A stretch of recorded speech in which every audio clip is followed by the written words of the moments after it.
जय हिंद दोस्तों। तो स्वागत है आपका मेरे YouTube चैनल YSS प्रेजेंट्स में। दोस्तों आज के इस वीडियो में मैं आपके लिए लाया हूं अलंकार, जो कक्षा 10 के लिए बहुत ही इंपॉर्टेंट है। तो दोस्तों बने रहिए मेरे साथ और मैं आज आपको समझाता हूं उपमा, रूपक अथवा उत्प्रेक्षा अलंकार। दोस्तों अलंकार कक्षा 10 में कुछ इस प्रकार के प्रश्न में आते हैं। उपमा, रूपक अथवा उत्प्रेक्षा अलंकार की परिभाषा उदाहरण से लिखिए। दोस्तों मैं आपको एक विद्या क्वेश्चन दिखाना चाहता हूं। पेपर तो मेरे पास उपलब्ध नहीं है पर विद्या क्वेश्चन है। देखिए, उपमा अलंकार की परिभाषा तथा उदाहरण लिखिए। उत्प्रेक्षा अलंकार की परिभाषा लिखिए तथा एक उदाहरण दीजिए। रूपक अलंकार की परिभाषा तथा उदाहरण लिखिए। उपमा और उत्प्रेक्षा अलंकार में अंतर बताइए। उपमा अथवा रूपक अलंकार की परिभाषा एवं उदाहरण लिखिए। चलिए दोस्तों चलते हैं उपमा अलंकार में। जहाँ किसी वस्तु या व्यक्ति की किसी अन्य वस्तु या व्यक्ति से समान गुणधर्म के आधार पर तुलना की जाए, जहाँ यह समानता बताई जाए, वहाँ उपमा अलंकार होता है। दोस्तों अगर आप किसी एक वस्तु की तुलना किसी दूसरे वस्तु से या एक व्यक्ति की तुलना किसी दूसरे व्यक्ति से करते हैं तो वहाँ उपमा अलंकार उत्पन्न होता है। जैसे इस पेन की तुलना किसी दूसरे पेन से की जाए तो वहाँ उपमा अलंकार उत्पन्न होता है। चलिए दोस्तों इसके उदाहरण पर चलते हैं।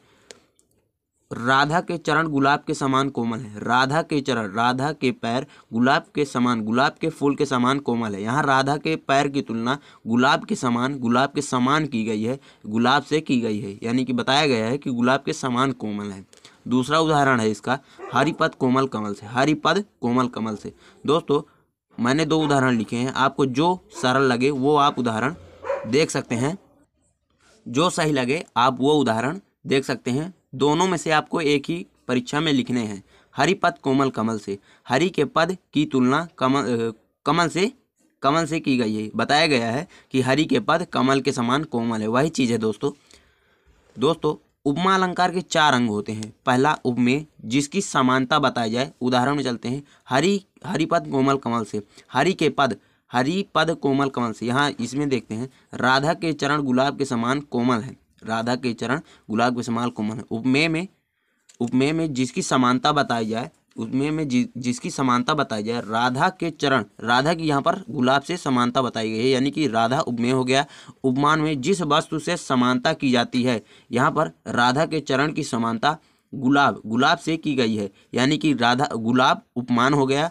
और वाचक, तीसरा है वाचक समानता को व्यक्त करने वाला शब्द, समानता को व्यक्त करने वाला वाचक कहलाता है। समानता को व्यक्त करने वाला शब्द वाचक कहलाता है। यहाँ पर राधा के चरण गुलाब के समान कोमल है तो इसका वाचक शब्द हो गया समान, जो समानता प्रकट करता है वो वाचक शब्द हो गया। और चौथा है साधारण धर्म, जो गुण उपमान और उपमेय में समान रूप से रहता है, जो गुण उपमान और उपमेय में समान रूप से रहता है। तो यहाँ राधा के चरण गुलाब के समान कोमल है, तो यहाँ कोमल शब्द दोनों में ही है। राधा के चरण भी कोमल है और गुलाब भी कोमल है। यहाँ पर दोस्तों कोमल शब्द दोनों में ही है, तो यह साधारण धर्म हो गया। इसी प्रकार हरिपद कोमल कमल से, हरि के पद कमल के समान कोमल है, तो हरि उपमेय, हरि के पद उपमेय हो गए, कमल उपमान हो गए,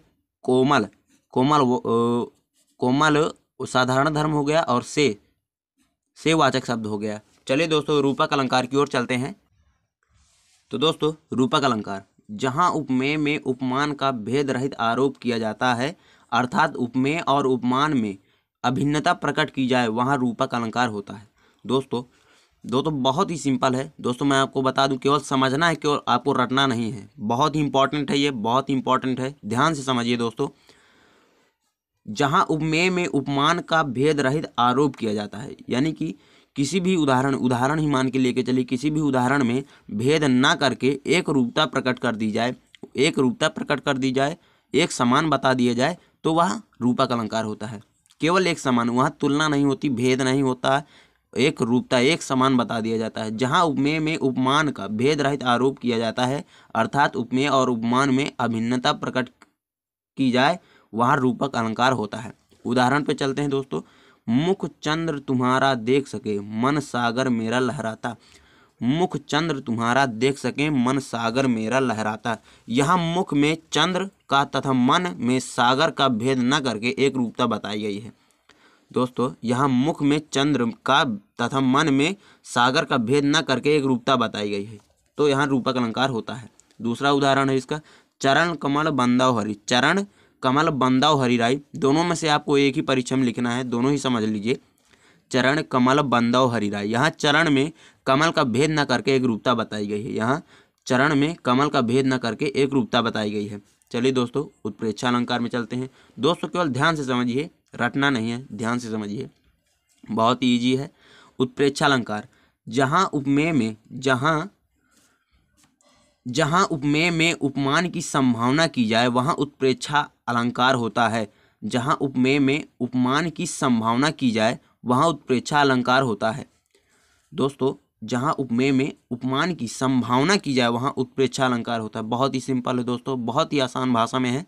दोस्तों कभी कभी दे देता है कि उदाहरण दे, आपको परीक्षा में उदाहरण दे देता है, आपको पहचानना होता है कौन सा है, तो उसमें उत्प्रेक्षा अलंकार ज़्यादातर पूछा ही जाता है। उत्प्रेक्षा अलंकार ज़्यादातर पूछा जाता है, तो उसमें आपको सिंपल तरीका एक ट्रिक बता दूं, जहाँ भी आपको मनु मानु, जनु जानु, मनहु जनहु आदि उत्प्रेक्षा के वाचक शब्द हैं, ये जो शब्द हैं, ये आपको शब्द जो है ये दिख जाए कहीं तो आप तुरंत ही जान जाइए उत्प्रेक्षा अलंकार हैं। इसके उदाहरण पे चलते हैं दोस्तों।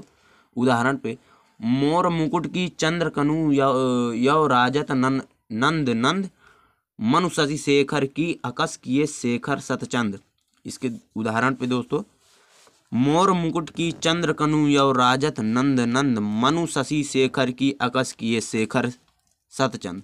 यहाँ मोर पंख से बने मुकुट की चंद्रिकाओं में सतचंद्र की संभावना व्यक्त की गई है। यहाँ मोर पंख से बने मुकुट की चंद्रिकाओं में सतचंद्र की संभावना की गई है दोस्तों। इसी प्रकार से दूसरा उदाहरण है, अर्ध चंद्र सम शिखर त्रैनी कहूँ यो छवि हाई, मानहु चंदन धौरी धौरी ग्रह खौरी लगाई। बहुत ही सिंपल है दोस्तों। अगर आपको वीडियो पसंद आई हो तो लाइक करें, शेयर करें, और अगर आपको कुछ समझ में ना आया हो, अगर आपको मुझसे की गई हो कोई गलती में आपको कुछ हो तो मुझे कमेंट करें और मेरे चैनल को ज़रूर सब्सक्राइब करें। दोस्तों आपका सपोर्ट बहुत ज़रूरी है दोस्तों, धन्यवाद।